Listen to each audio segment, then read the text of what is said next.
Hola, ¿cómo estás? Yo soy Rodolfo Arana y en esta ocasión le toca al grupo Ohana hablar sobre evangelismo. Y si yo te preguntara qué es lo primero que te viene a la mente al escuchar esta palabra, estoy seguro que dirías naciones, misiones, salir a la calle, compartir de Jesús.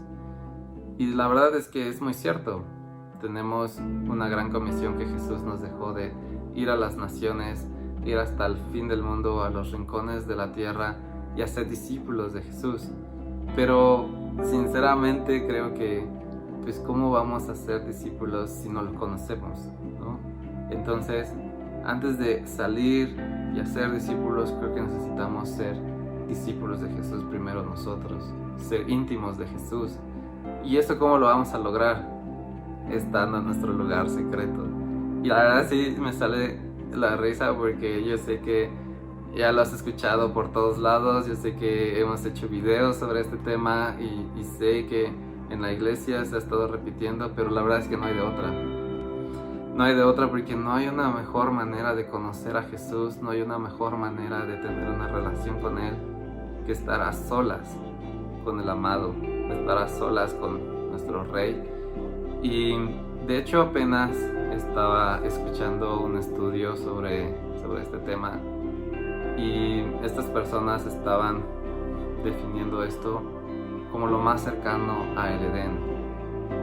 Y me refiero a esto porque el Edén fue hecho para que el ser humano estuviera en relación con el Señor, en intimidad con Él, donde era un tiempo único, un lugar único, donde el Padre podía relacionarse con sus hijos, con el ser humano de una manera única y de uno a uno, de hecho.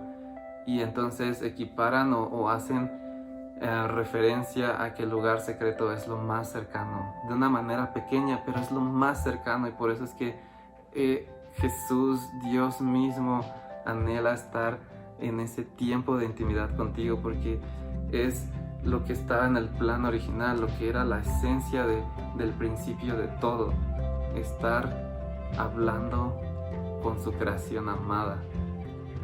Y quiero leerte algo que me encantó, porque si vamos a estar compartiendo de Jesús, si vamos a salir, tenemos que tener a su espíritu, tenemos que estar en intimidad, tenemos que estar escuchando directamente de Él, llenarnos, y eso que cultivemos en ese lugar secreto podamos salir y compartirlo. Y quiero leerles Mateo 11 porque dice aquí en el versículo 19, sé que está fuerte el inicio, pero escucha al final. Dice: cuando los arresten, no se preocupen por cómo responder o qué decir. Dios les dará las palabras apropiadas en el momento preciso. Pues no serán ustedes los que hablen, sino que el Espíritu de su Padre hablará por medio de ustedes. Es eso. Creo que cuando nos toque, o cuando necesitemos, o cuando se dé la oportunidad de hablar del Señor, vamos a ser inspirados por su Espíritu para poder hablar lo que está en su corazón. ¿Y cómo vamos a lograr eso? Porque primeramente pasamos tiempo en su lugar secreto. Y después, en ese mismo capítulo, en el versículo 27, dice: lo que les susurra al oído, grítenlo desde las azoteas para que todos lo escuchen. Y pues, ¿cómo puede alguien susurrarte al oído algo estando cerca de esa persona? Y si tú estás cerca de Jesús, si tú estás cerca de su Espíritu Santo continuamente, Él va a estarte hablando continuamente. Él va a querer seguir conquistando y hablando a tu corazón, para que tú puedas también salir, no puedas resistir el compartir esto que ha estado pasando dentro de ti, y le digas a tu amigo, a tu papá, tu mamá, tu hermana, hermano, quien tú quieras, y le puedas hablar sobre lo que Dios te ha estado hablando. Y yo sé que esto también requiere cierta valentía, cierto esfuerzo, pero fuera de Él no podemos hacer nada. Inclusive para estar en su lugar secreto necesitamos de Él y de sus fuerzas y de sus energías y de todo lo que tú te puedas imaginar. pero va a valer la pena al final. Nada de lo que hagamos para el Señor, ni nada del tiempo que estemos invirtiendo para Él, es en vano. Y continuando con el sexto encuentro, que es el del evangelismo, yo quisiera hablarte de 3 perspectivas que nosotros como cristianos muchas veces podemos llegar a tener respecto al mundo, es decir, aquellas personas que no tienen una buena relación con Dios, no conocen de la palabra o incluso ni siquiera creen en Dios. La primera perspectiva que te quiero hablar es la perspectiva antagónica, es decir, de confrontación. Sabemos que vivimos en un mundo malo, en un mundo caído, en el que el pecado está a la vuelta de la esquina, y sobre todo un mundo en el que lo bueno es llamado malo y lo malo es llamado bueno. Tal vez tú quieras o tengas esa perspectiva de confrontar al mundo, confrontar a las personas en amor, explicándoles o corrigiéndoles cómo deben llevar una vida libre de pecado, pero sobre todo que pueda glorificar a Dios. La segunda perspectiva que te quiero hablar es la perspectiva mediadora, es decir, de conciliación. Tal vez tú tengas esa perspectiva con el mundo de querer ser ese mediador entre Dios y el mundo, de que tú puedas interceder ante Dios por esas almas, por esos pecados que muchas veces ellos no reconocen o no saben que los están cometiendo. Tal vez tú tengas esa perspectiva con el mundo de querer orar por ellos, que ellos puedan reconocer sus pecados, que ellos puedan perdonar, que puedan perdonarse a sí mismos y muchas otras cosas que necesitan tal vez tu intervención ante Dios por todas esas personas del mundo que no están cercanas a Dios. La tercera perspectiva que te quiero hablar es la perspectiva transformadora, es decir, de conquista. Tal vez tú tienes esa perspectiva respecto al mundo como una misión en la cual llevar la palabra de Dios a aquellas personas que no lo conocen, a todas las naciones, a los confines de la tierra, y también el poder llevar el amor de Dios y esa esperanza a las personas más necesitadas, a las personas que están dolidas de corazón, que tienen necesidad, esta perspectiva respecto al mundo. Finalmente quiero compartirte que la mejor forma de evangelizar es a través de tu vida. Hazte estas preguntas. ¿Estás testificando de Dios en tu trabajo, en tu universidad, en tu escuela, en tu colonia, de la forma en la que vives y actúas? ¿Los demás pueden ver tu fe en los días buenos y en los días malos? Recuerda que las personas siempre están observándonos y es importante que ellos puedan ver a Dios a través de ti y así ellos puedan decirte: yo quiero tener ese gozo con el que vives, yo quiero tener ese amor con el que vives, yo quiero tener esa paz con la que tú vives, y así tú puedas hablarles de Dios y ellos puedan integrarse a la iglesia. Hola, yo soy Carlos y en esta parte del estudio estaremos hablando sobre ser testigos del Evangelio y cómo testificar el Evangelio. Esto lo podemos abordar desde Primera de Pedro capítulo 2 versículo 9, cuando nos dice que nosotros somos el linaje escogido, que somos real sacerdocio, que somos una nación santa y que somos un pueblo adquirido por Dios para anunciar las virtudes de aquel que nos llamó de las tinieblas a su luz admirable. Entonces deberíamos comprender a qué se refiere este pasaje con las virtudes de Dios y cómo es que Dios nos ha ordenado hablar de estas virtudes de Dios. Bueno, a las virtudes de Dios este pasaje se refiere a los atributos de Dios, al carácter de Dios.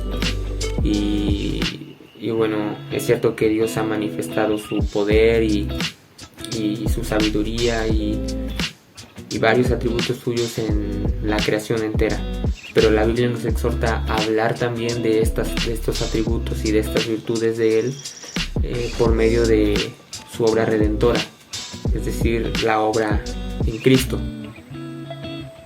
¿Cómo podemos nosotros anunciar la obra de Cristo? Pues la Biblia nos exhorta a hacerlo de dos maneras. La primera de ellas es con nuestra propia vida, con nuestro comportamiento. ¿Y por qué nuestro comportamiento anuncia las virtudes y los atributos de Dios? Pues porque nosotros como seres humanos no deseamos hacer lo bueno, nosotros no deseamos obedecer los mandamientos de Dios. Nuestro corazón es corrupto y está lejos de todo lo que tenga que ver con Dios. Entonces, cuando nosotros obedecemos los mandamientos de Dios, estamos haciendo algo que es naturalmente imposible, algo que nuestro corazón no desea.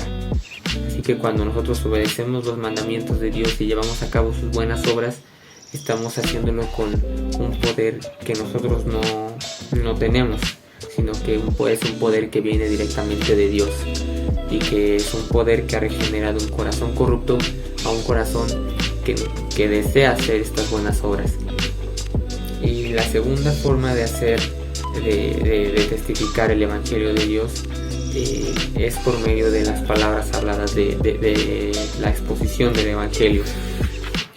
Con respecto a esto, me gusta citar lo que Pablo dijo en Primera de Corintios, capítulo 1, versículos 22 al 24, que dijo, porque los judíos piden señales y los griegos buscan sabiduría, pero nosotros predicamos a Cristo crucificado, para los judíos ciertamente tropezadero, y para los gentiles locura, mas para los llamados, así judíos como griegos, Cristo poder de Dios y sabiduría de Dios. Y en el versículo 30 va un poco más allá y nos dice que por Él estáis vosotros en Cristo Jesús, el cual nos ha sido hecho por Dios sabiduría, justificación, santificación y redención.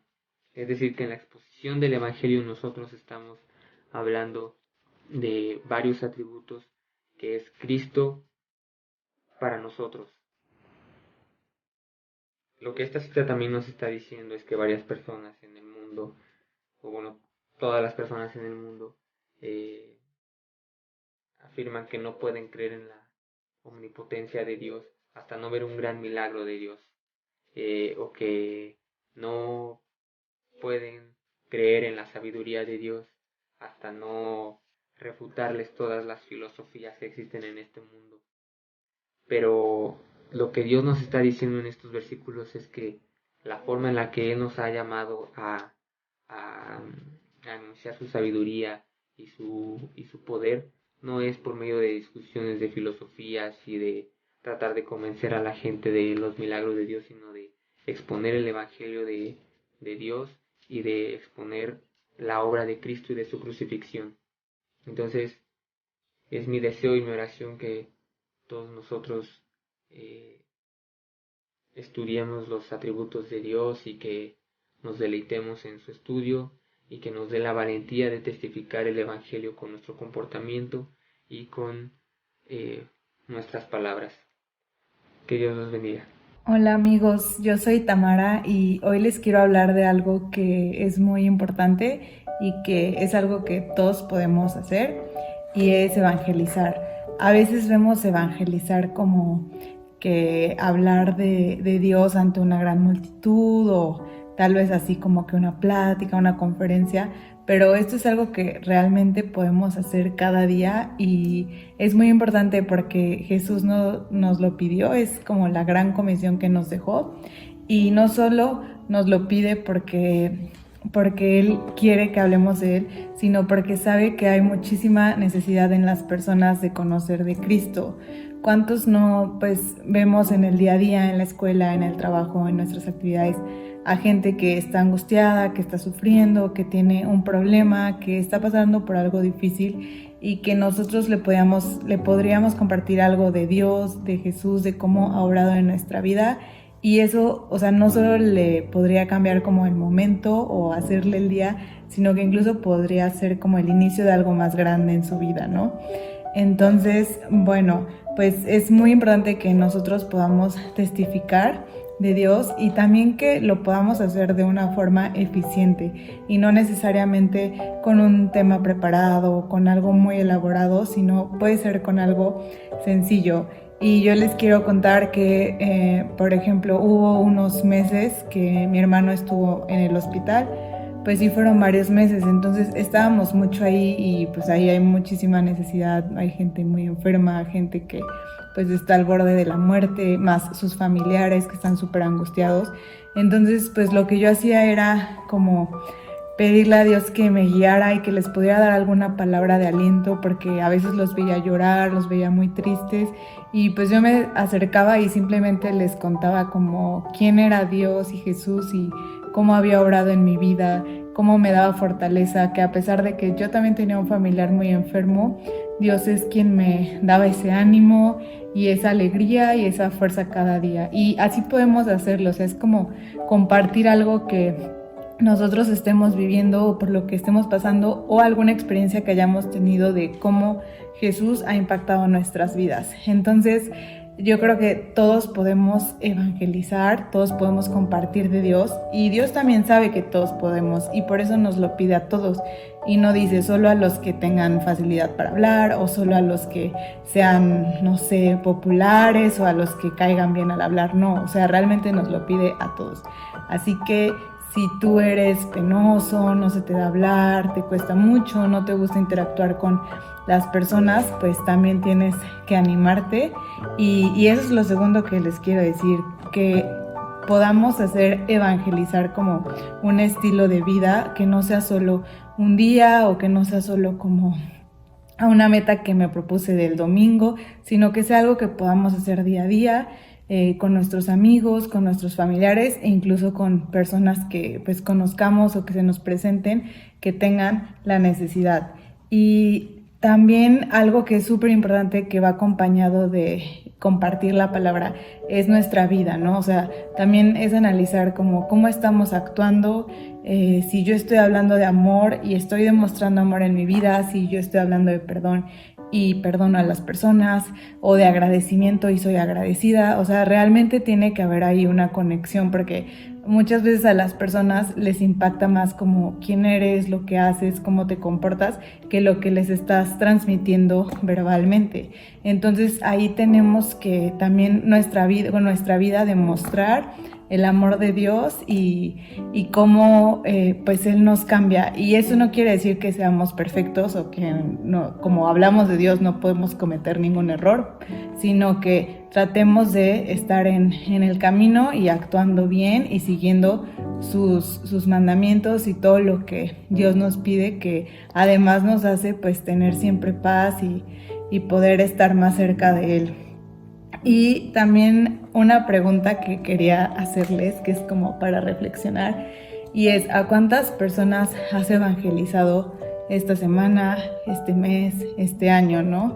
Y yo también cuando la leí me la hice y pues sí es algo que tenemos que pensar, que tenemos que proponernos, y no como que esperar a, bueno, un día que tenga ganas, un día que amanezca de buenas, sino realmente hacerlo seguido y también pedirle, ¿no?, a Dios que nos ponga las personas, que nos ponga las palabras, y no nos tenemos que saber toda la Biblia ni tenemos que ser los grandes expertos para poder hablar de Dios, porque como les decía, pueden hablar de lo que han vivido, de cómo Dios los ha fortalecido, o la experiencia que cada uno de ustedes tenga, y pues que pensemos realmente qué tanto estamos compartiendo la palabra de Dios y si podemos hacer más, ¿no? Yo creo que todos podemos hacer más, como echarle un poquito más de ganas y también proponérnoslo. Y los invito a pensar, o si ya les vino a la mente alguien a quien le podrían compartir, porque realmente Dios, Jesús, el Espíritu Santo sí hacen un cambio en nuestra vida. Entonces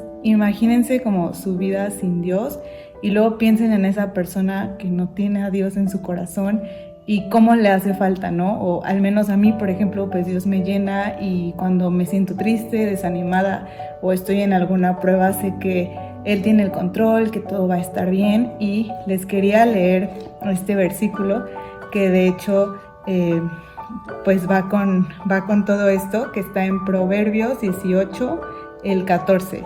Y dice: el ánimo del hombre soportará su enfermedad, mas ¿quién soportará el ánimo angustiado? Entonces, cuando nosotros tenemos ánimo, incluso si estamos en enfermedad o en una situación difícil o perdimos a un ser querido, si nosotros tenemos ese ánimo, lo vamos a soportar y vamos a ser fuertes y vamos a poder, y no vamos a dejar como que nuestra vida se venga abajo. Pero como dice en ese versículo también, más ¿quién soportará al ánimo angustiado? Cuando no tenemos ánimo, cuando no tenemos también ese apoyo o no sabemos que Dios está ahí y que nos quiere ayudar, pues nos venimos abajo y podemos como caer en otras cosas, ¿no? Como depresión o apartarnos de todos y bueno, en más cosas más fuertes. Entonces el ánimo realmente sí hace una diferencia, pero ¿cómo podemos tener ese ánimo? Pues con Dios, con Jesús, que es quien nos llena, quien nos da alegría, quien nos da esperanza, quien nos ayuda a creer en los milagros, en cosas más grandes. Entonces, si nosotros ya sabemos de eso, pues es compartirlo y poder darle ese ánimo a los demás. Entonces, bueno, pues los invito a evangelizar, compartir la palabra como un estilo de vida y que de verdad se animen. Si nunca lo han hecho, empiecen por algo y si ya lo hacen, pues háganlo todavía más. Y espero que les haya gustado el mensaje y me haya explicado bien y pues los invito a evangelizar más. Gracias.